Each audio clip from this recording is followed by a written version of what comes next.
12 தீர்மானங்கள் தாவேகாவுடைய சிறப்பு பொதுக்குழுவில் நிறைவேற்றப்பட்டிருக்கிறது. அதில் அரசியல் முக்கியத்துவம் வாய்ந்தது அப்படின்னா திரு விஜய் தான் முதலமைச்சர் வேட்பாளர். அவர் தலைமையில் கூட்டணி, அவர் கூட்டணி கட்சிகள் யார் அப்படின்னு முடிவெடுப்பார் அப்படின்னு அவருக்கு உரிமை வழங்கக்கூடிய, முடிவெடுக்கும் அதிகாரம் வழங்கக்கூடிய தீர்மானம் நிறைவேற்றப்பட்டிருக்கிறது. நிறைய தீர்மானங்கள், எஸ்ஐஆர் விவகாரம், பெண்கள் பாதுகாப்பு, இன்னும் சொல்லப்போனால் ஒரு தீர்மானத்தில் கரூர் விவகாரத்தில் செயற்கையான இடர்பாடுகள் ஏற்பட்டதோ அப்படிங்கிற சந்தேகம் ஏற்பட்டிருக்கிறதுலாம் சொல்லி தீர்மானம் நிறைவேற்றிருக்கிறாங்க.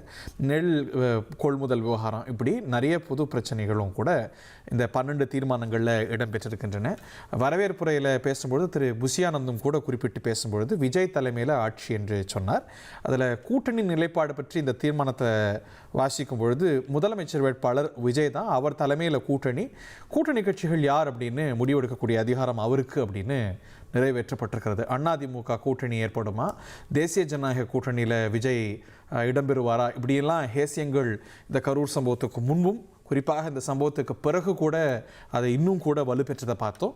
அதற்கெல்லாம் முற்றுப்புள்ளி வைப்பது போலோ என்னவோ கூட்டணி நிலைப்பாட்டில் மாற்றம் இல்லை அப்படின்னு கடந்த வாரம் அந்த கட்சி சார்பில் தெரிவிக்கப்பட்டது. இன்று தீர்மானமாகவே வெளிவந்திருக்கிறது. முதலமைச்சர் வேட்பாளர் விஜய் தான், அவர் தலைமையில் தான் கூட்டணி கட்சிகள் யார் அப்படின்னு அவர் முடிவெடுப்பார் அப்படின்னு தாவேகா பொதுக்குழுவில் செய்தி வந்திருப்பது, தீர்மானம் வந்திருப்பது அப்படிங்கிறது அரசியல் முக்கியத்துவத்தோடு பார்க்கப்படுகிறது. அதிமுக சார்பில் அதிமுக கூட்டணிக்கு விஜய் வரணும் அப்படின்னு பகிரங்கமாகவே அழைப்பு விடுக்கப்பட்டது.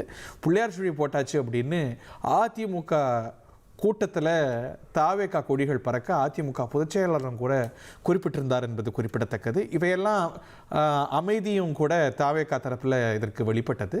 இந்த நிலையில் முதலமைச்சர் வேட்பாளர் விஜய் தான், அவர் தலைமையில் தான் கூட்டணி என்று பகிரங்கமாக அறிவிக்கப்பட்டிருப்பது குறிப்பிடத்தக்கது.